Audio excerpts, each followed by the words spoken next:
Marcus was a young man who had grown up with many dreams in his heart. He lived in a small neighborhood where most people worked hard just to make ends meet. His mother raised him almost on her own, always reminding him that no matter what people said, he had the same value as anyone else.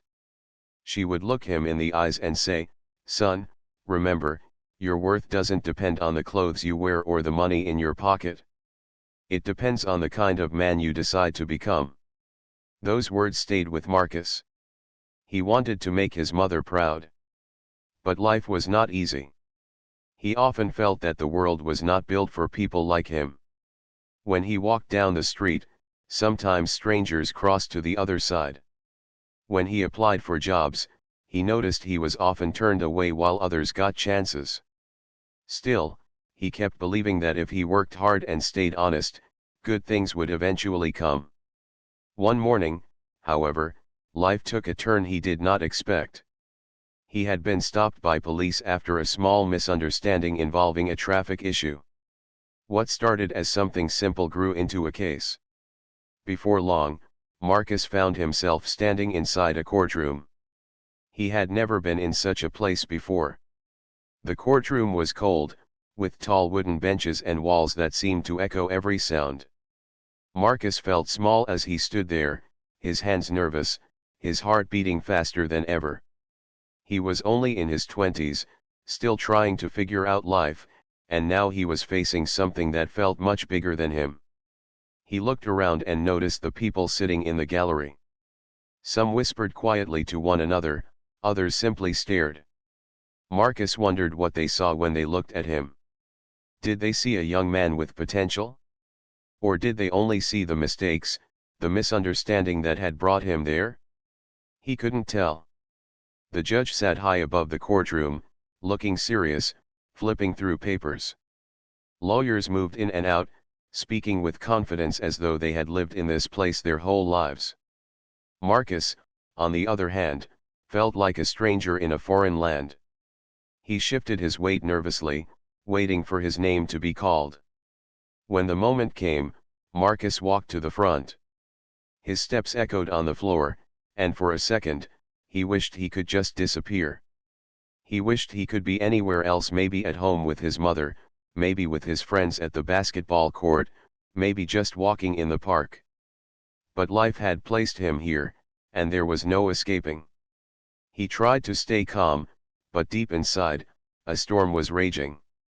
He thought of his mother, who had always told him to stand tall, no matter the situation. He straightened his back, lifted his chin, and looked forward. The air in the courtroom felt heavy. It was as though every eye was on him, waiting to see what would happen. He could hear the sound of pages turning, shoes tapping against the floor, the quiet hum of whispers. Time seemed to move slower than ever before. Marcus took a deep breath. He reminded himself that this was only a moment in his life. It did not have to define him. He told himself he had to stay strong, to keep his dignity, no matter how things turned out. As he stood there, memories began to flood his mind. He remembered being a child, holding his mother's hand as she walked him to school. He remembered the times he had to study under a dim lamp because electricity bills were late. He remembered the laughter of his friends, the dreams they used to share about growing up and making something of themselves. Those memories gave him strength. He thought, "I have come too far to let this moment break me." Still, he could not ignore the uneasiness that filled his chest. He felt as though the courtroom was not only a place of law but also a place where people judged him for things beyond his control.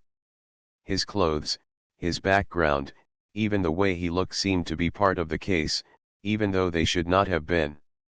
He looked toward the officers in the room.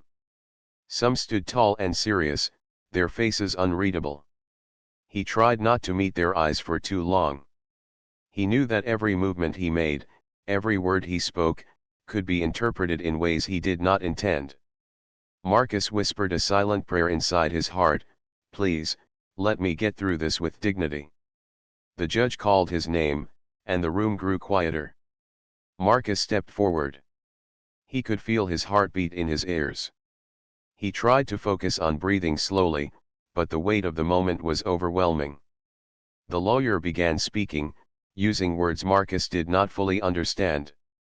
Legal language felt like a puzzle, and he wished someone could just explain it to him in plain English. But he nodded politely, trying to follow along. All the while, Marcus knew one thing for certain: this moment would stay with him forever. No matter the outcome, no matter what was said, he would remember standing in that courtroom, feeling the weight of every eye on him. And in that moment, something quietly shifted inside him. He realized that this was not just about one misunderstanding, one case, or one courtroom. This was about something larger, something that touched not only his life but the lives of so many people who felt unheard, unseen, and misunderstood. He thought, one day, I want to understand this system. One day, I don't just want to stand here as someone being judged. I want to stand in a place where I can help others, where I can make things fair. It was only a small thought, a whisper in his mind, but it planted a seed. He did not know then how that seed would grow. He did not know that the very place where he felt small and powerless would one day be the place where he stood with honor and authority. But for now, Marcus was just a young man in a courtroom, holding on to his dignity, praying for strength, and promising himself that he would not let this moment define who he truly was. And as the session continued, and the minutes stretched into hours, Marcus kept that promise silently in his heart without knowing that this single day, this very courtroom, would be the beginning of a story no one could have imagined. Marcus stood in the courtroom, trying to keep his dignity. He had told himself again and again that he just needed to stay calm and let the process pass. But deep inside, there was a storm building that he could not control. The courtroom was supposed to be a place of fairness, a place where truth and justice mattered. But to Marcus, it did not feel that way. He felt like the room itself was tilted against him. The voices, the stares, the way some people looked at him, it all felt heavy, like a weight pressing down on his chest. That morning, the air in the courtroom was thick with tension. The judge's voice echoed as he gave instructions. The lawyers spoke with confidence, their words polished and rehearsed. Marcus, however, felt more like an outsider than ever before. He could feel his hands trembling slightly as he tried to stand tall. In one corner of the room stood an officer, a man who seemed to watch Marcus more closely than anyone else. His eyes were sharp, and his face carried a sternness that felt cold. Every time Marcus moved even slightly, he could feel the officer's gaze fixed on him. It made him uncomfortable, as though he was being measured not only for his actions but for who he was. The officer had a reputation. People whispered about how strict he was, how he often carried himself with an attitude that pushed others away. Marcus tried not to focus on him, but it was hard. The tension in the air grew stronger every minute. As the hearing went on, small exchanges began to feel heavier than they should. When Marcus answered simple questions, his words were met with doubtful looks. When his lawyer spoke, Marcus could sense that some people in the room had already made up their minds about him. He wanted to shout, "I am more than what you see. I am not just this case, I am not just this mistake." But of course, he stayed silent. His mother's voice rang in his memory, "Always hold your head high, even when people try to push you down." Then came the moment when everything changed. A misunderstanding between Marcus and the officer in the room started small. It began with a look, a question, and then a reaction. Marcus had simply tried to explain himself, but his words were met with impatience. The officer stepped closer, his presence suddenly dominating the space around Marcus. Marcus could feel the heat rising in his face. He had been taught to respect authority, but he also knew he had the right to be treated fairly. His voice trembled slightly as he spoke, trying to keep himself steady. The officer's response, however, was sharp and dismissive. The words stung, not because of what was said, but because of the way they were delivered: cold, cutting, and filled with a tone that told Marcus he was not being seen as an equal human being. And then, in front of everyone, in a place that was supposed to symbolize fairness, things escalated. The officer acted harshly, and before Marcus could even process what was happening, he felt a sudden impact. His face burned with pain. The room gasped, and time seemed to freeze. Marcus staggered, holding his face. His vision blurred as tears filled his eyes, not just from pain, but from the humiliation of it all. In front of strangers, in front of the judge, in front of the world, he had been struck down in the very place where truth was supposed to matter most. The courtroom went silent. Some people stared in shock, others whispered under their breath. Marcus could hear the rushing in his ears, the sound of his own heartbeat pounding louder than any voice in the room. In that moment, 1,000 emotions crashed into him at once. Anger, sadness, confusion, and disbelief all collided. He wanted to ask, why? Why here, of all places? Why me? But no words came out. He could only stand there, holding his face, feeling the deep sting not just of the blow but of the message it carried, that in that moment, he was powerless. The judge called for order in the courtroom, and people began moving quickly, trying to manage the situation. But for Marcus, the damage was already done. He felt as though something had been taken from him, not just his pride, but his belief that the system could protect him. He sat down quietly, his body still trembling, his nose aching.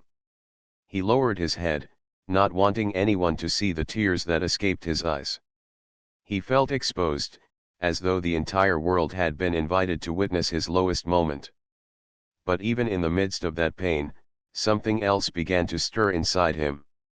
It was faint, almost unnoticeable at first, but it was there. A small spark, a thought that whispered to him, "This is not the end of your story."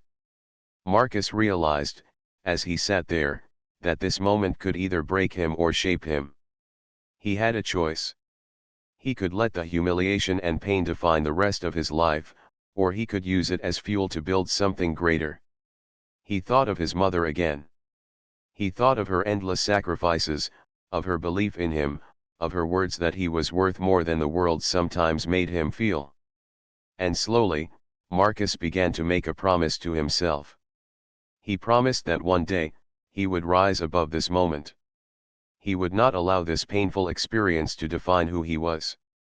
Instead, he would learn, he would grow, and he would fight not with his fists, but with his mind, his determination, and his heart. The pain in his face was sharp, but the fire in his spirit was beginning to burn even brighter. That night, when Marcus returned home, he looked at himself in the mirror. His reflection showed a young man who had been hurt, but his eyes told another story. They told of someone who had been awakened. Someone who had seen the depths of injustice and had decided that he would no longer stand quietly while it continued. He whispered softly to his reflection, "One day, I'll come back stronger. One day, I won't be the one standing here powerless. One day, I'll stand in a place where I can protect others." Marcus did not yet know what path that promise would take him on. He did not yet know the years of study, the nights of struggle, and the endless challenges that were ahead. All he knew was that this day, this painful and humiliating day, would not be the end. It would be the beginning of something far greater. And so, even as the pain lingered and the memory of the courtroom haunted him, Marcus carried within him a new seed. A seed of purpose, of determination, and of hope. A seed that would, in time, grow into a destiny far beyond anything he could have imagined. Marcus never forgot that day in the courtroom. For weeks, the memory of standing there, embarrassed and powerless, replayed in his mind. Sometimes, late at night, he would wake up suddenly, his heart racing as if he were still standing in front of everyone with all eyes on him. He would touch his face gently, remembering not just the pain but the feeling of being humiliated in a place that was supposed to stand for fairness. But slowly, something began to change. The memory of that moment did not crush him, it started to drive him. Marcus began to ask himself a new question: if the system failed me, how many others has it failed? And what can I do about it? At first, he didn't have an answer. He was just a young man with no power, no money, and no clear path. But the more he thought about it, the more he realized that maybe his answer was hidden in the very thing that had hurt him, the law. He remembered sitting in that courtroom, listening to the lawyers speak in words he couldn't understand. He remembered feeling lost and confused, as though the language of the court was designed to keep ordinary people silent. That memory stayed with him. It made him realize that knowledge was power and that if he wanted to change anything, he had to learn that language himself. That was the beginning of a new dream: Marcus would study law. At first, it sounded impossible. He didn't come from a wealthy family. He didn't have connections. And his grades in school had been average at best. But every time he doubted himself, he remembered the courtroom, the silence, the feeling of being unheard. That memory gave him strength. He started small. He went to the library and picked up books about law. At first, the pages felt heavy, filled with terms he could barely pronounce. But Marcus was determined. He sat there for hours, reading slowly, underlining words, looking up meanings. Day after day, he filled notebooks with scribbles, trying to make sense of the complicated world of justice. It wasn't easy. There were days when he wanted to give up. His friends would call him, asking him to come out and relax, but Marcus would stay at his desk, reading late into the night. His mother sometimes found him asleep with his head resting on open books, the lamp still burning beside him. She worried about him but also felt proud. She knew her son was chasing something greater than himself. Money was another challenge. Law school was expensive, and Marcus had no savings. He worked small jobs, sometimes two at a time, just to save enough for classes. He worked at a grocery store, stacking shelves. He cleaned offices after hours. He even delivered newspapers early in the morning, his eyes tired from studying all night. Every paycheck went into a jar labeled school. There were nights when Marcus was exhausted, when his body wanted to quit. But his heart refused. Every time he thought about stopping, he remembered that courtroom. He remembered the eyes watching him, the way he had felt powerless. And he whispered to himself, never again. Years passed this way. Slowly, step by step, Marcus began to climb the mountain that once seemed impossible. He applied to law school, and when he got his acceptance letter, he held it in his hands as though it was the most precious treasure. Tears filled his eyes as he showed it to his mother. She hugged him tightly, whispering, "I knew you could do it, son." Law school was a whole new challenge. The workload was heavy, the competition fierce. Marcus often felt like he was behind everyone else. His classmates came from families where lawyers and judges were common, while he was the first in his family to even dream of such a thing.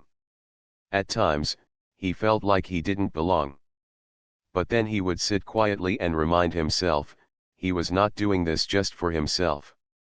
He was doing it for every young person who had stood in a courtroom feeling small. He was doing it for his mother, who had sacrificed everything.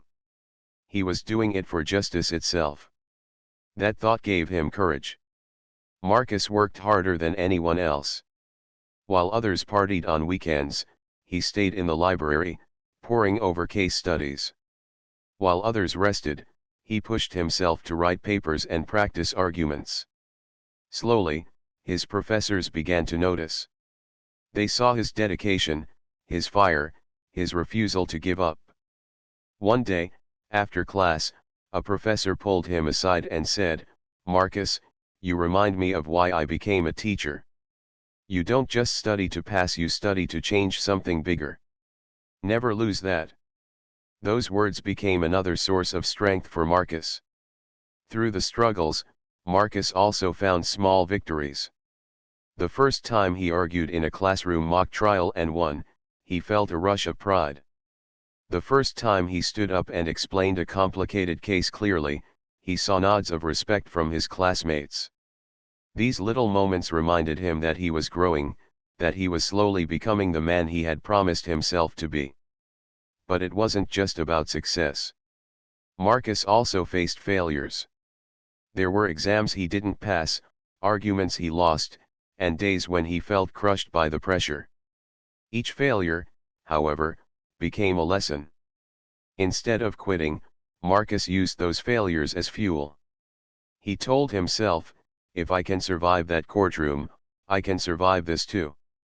By the time Marcus finished law school, he was not the same man who had once stood trembling in front of a judge. He had grown stronger, wiser, and more determined. He had learned that true strength doesn't come from avoiding pain, it comes from rising after it. When graduation day came, Marcus stood proudly in his gown, holding his degree. His mother sat in the audience, tears streaming down her face. She clapped louder than anyone else as her son walked across the stage. That moment was more than just a ceremony. For Marcus, it was proof that pain could be transformed into purpose. It was proof that no matter how low life tried to push you, you could rise higher than ever before. But deep down, Marcus knew this was only the beginning. The seed of his dream had grown into something stronger. He didn't just want to be a lawyer, he wanted to make a real difference. He wanted to stand in the same kind of courtrooms where he once felt powerless, and he wanted to give others the fairness he never had. And so, with his degree in hand and determination in his heart, Marcus stepped into the next chapter of his journey, ready to fight for justice, ready to lift others up, and ready to continue walking the path that pain had set him on. What he didn't yet know was that this path would one day lead him right back to the very place where it all began. Only this time, he wouldn't be standing as a young man lost in fear. He would be standing with authority, dignity, and the power to make things right. When Marcus finished law school, he stood at a crossroads. He had the knowledge, the degree, and the fire inside him, but now he had to decide what kind of lawyer he wanted to be. Many of his classmates went into large firms, chasing high salaries and comfortable lives. But Marcus could not forget his promise to himself. He didn't want just comfort. He wanted purpose. So he chose a different path. He became a defense attorney, the kind of lawyer who stood beside people who often had no one else to stand with them. Most of his clients were people who felt unheard, just like he once had. Some were poor, some were misunderstood, and many were judged before they ever got a chance to explain themselves. Marcus looked at them and saw himself. At first, it wasn't easy. His office was small, his income modest. He worked long hours preparing cases, often staying up late to read files, study laws, and write arguments. But Marcus didn't mind. Every client who walked through his door reminded him of why he had chosen this path. One case in particular stood out. A young man, barely 18, came to Marcus after being accused of something he hadn't done. The evidence against him was weak, but the world seemed ready to assume he was guilty. Marcus sat with the young man, listening carefully to his story. He noticed the fear in the boy's eyes, the same fear he had once felt in that courtroom years ago. Marcus worked day and night on that case. When the day of the trial arrived, he stood tall, his voice steady as he spoke for the boy. He explained the truth with clarity and passion. The courtroom was silent as Marcus argued, his words carrying not only legal knowledge but also personal conviction. When the verdict came back in the boy's favor, the relief on his face reminded Marcus why he had chosen this road. Word began to spread. People in the community started saying, "There's a lawyer who really listens, who really cares." Marcus's reputation grew, not because he was the richest or the flashiest, but because he was fair and compassionate. As the years passed, Marcus became known for his integrity. He never promised clients easy victories, but he promised them effort and honesty. He believed that even if the outcome was not perfect, every person deserved someone to stand by them and fight for their dignity. Success slowly followed. Marcus began to win more cases, not only because of his intelligence but also because of his heart. Judges noticed the way he spoke with respect. Opposing lawyers noticed the way he carried himself with calm strength. Even those who once doubted him began to acknowledge his skill. But Marcus never let success change him. He still remembered the boy he once was, standing in the courtroom with fear in his chest. He remembered the sting of being treated unfairly. Those memories kept him humble. They reminded him that his job was not about pride but about service. Then came a turning point in his career. After years of hard work, Marcus was nominated for a position as a judge. At first, he couldn't believe it. He thought of all the obstacles he had faced, of all the people who once looked down on him. Now, the idea of him sitting on the bench, wearing the robe, seemed almost unreal. But it wasn't just a dream. The community rallied behind him, speaking of his fairness and dedication. Leaders praised his commitment to justice. His mother, now older, held his hand one evening and whispered, "Son, you were always meant for this."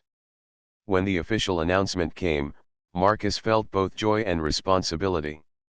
He knew that wearing the robe was not about power, it was about trust. The people trusted him to be fair, to be wise, and to protect the values that had once been denied to him. The first time he walked into the courtroom as a judge, Marcus felt a wave of emotion. The wooden walls, the echoing sounds, the benches, it was the same kind of room where he had once stood powerless. But now, he stood tall, not as a defendant, not as a lawyer, but as the one chosen to uphold fairness for everyone. He adjusted his robe, sat in the high chair, and looked around the room. His eyes fell on the young people sitting nervously, their faces filled with the same fear he once knew. In that moment, Marcus silently promised them something, that in his courtroom, they would be seen, they would be heard, and they would be treated with dignity. Over time, Marcus built a new reputation not just as a judge, but as a fair and compassionate one. He listened carefully before making decisions. He spoke with kindness, even when the situation was difficult. He reminded people that justice was not only about rules but also about humanity. One day, a lawyer who had known Marcus from years before approached him after a case and said, "Judge, you haven't changed. Success hasn't made you harder. It's made you stronger, but also softer where it matters. That's rare." Marcus smiled. He didn't need praise, but those words reminded him that he was staying true to the promise he had made to himself years ago. His mother attended one of his early sessions as judge. She sat quietly in the gallery, her eyes shining as she watched her son guide the courtroom with wisdom and calm authority. When it was over, she walked up to him, her voice trembling with pride, and said, "I always knew that the same room that once tried to break you would one day honor you." For Marcus, that was the greatest reward. But even as he rose higher, Marcus never forgot the pain that had brought him here. He carried it with him, not as a burden, but as a reminder. It kept him grounded. It kept him compassionate. And it ensured that no one who entered his courtroom would feel the same kind of humiliation he once felt. Every case, every decision, was an opportunity to do better, to show that fairness was possible. Marcus didn't see himself as perfect. He was human, with flaws and limitations. But he gave his heart to the role, believing that even small acts of fairness could ripple outward and change lives. And so, the young man who once sat trembling in a courtroom had become the one guiding it. His journey from pain to purpose was not just his story, it was a story for everyone who had ever felt powerless. It was proof that life could take the lowest moments and transform them into the foundation of something extraordinary. Marcus knew his journey wasn't over. There would always be challenges, always be moments of doubt. But he also knew something else: he was ready. Ready to face those challenges not as the young man who had once been broken, but as the judge who had risen to stand tall, carrying with him the lessons of the past and the hope of a better future. The day Marcus walked back into the very same courthouse where his life had once been shaken forever, he paused at the doors for a long moment. He stood still, taking in the tall pillars and the wide steps leading inside. Years ago, he had walked through those doors feeling fear, humiliation, and pain. Today, he walked through them with dignity, wearing a judge's robe and carrying the responsibility of fairness. As he stepped into the building, memories flooded his mind. He could almost see his younger self, nervous and uncertain, standing in line and waiting to be called. He remembered the cold benches, the stairs, and the weight he had felt pressing down on him. But this time was different. People nodded respectfully as he passed. Officers greeted him politely. The same halls that once felt heavy now welcomed him with honor. When he entered the courtroom, Marcus paused again. The room was nearly identical to the one in his memory: the wooden walls, the judge's bench high above, the rows of seats. But what struck him most was the silence. It was the same silence he had felt years ago, but now it was filled with something new: respect. Marcus slowly took his seat at the bench. The robe settled on his shoulders, and he placed his hands calmly on the desk in front of him. From this position, everything looked different. The view was not from the floor looking up, but from the seat of authority, looking out. He realized then just how far he had come. The first case of the day was called. A young man stepped forward, his hands shaking slightly, his eyes filled with worry. Marcus studied him carefully and immediately recognized the fear. It was the same fear he once carried. For a moment, Marcus saw himself in that young man. He leaned forward gently, his voice calm and steady. "Take your time," Marcus said. "You will be heard here." Those simple words, spoken with warmth, changed the atmosphere in the room. The young man straightened his back, feeling a little less alone. That became Marcus's way. He listened. He gave people time. He treated them not as cases but as human beings. Some were guilty, some were innocent, but all were deserving of dignity. His courtroom became known as a place where fairness was not just a word but a practice. One day, something unexpected happened. The very officer who had once stood in that courtroom years ago, the man who had treated Marcus with coldness and left him humiliated, now stood before him. Life had turned in a way Marcus could never have planned. For a brief second, Marcus felt the weight of the past. The memory of pain returned sharply, almost as if no time had passed. But then he took a deep breath. He reminded himself of the promise he had made not to let bitterness rule him, not to let anger guide his steps. Instead of focusing on the past, Marcus focused on the role he now held. He was a judge, and his duty was to treat everyone fairly, even those who had once treated him unfairly. With calm dignity, Marcus spoke to the officer the same way he spoke to anyone else, with respect and fairness. That moment was powerful. It was not about revenge. It was about growth. Marcus realized that true strength was not in remembering the pain but in rising above it. He had become more than the hurt he once carried. He had become a symbol of resilience. As the months passed, people in the community began to tell Marcus's story. They spoke of the young man who once stood in court with fear, and how he had returned years later as the one guiding it. His journey inspired other students, parents, neighbors, and even those who had lost hope in the system. They looked at Marcus and saw proof that change was possible. One evening, Marcus was invited to speak at a local school. He stood in front of a group of teenagers, many of whom came from backgrounds like his own. He looked into their eyes and saw the same uncertainty he once carried. He told them his story not with bitterness, but with honesty. "I know what it feels like to be overlooked," Marcus said softly. "I know what it feels like to think the world has already decided who you are. But I am standing here today to tell you something: you are not defined by one moment, or by one mistake, or by what others think of you. You are defined by the choices you make after those moments. The room was silent.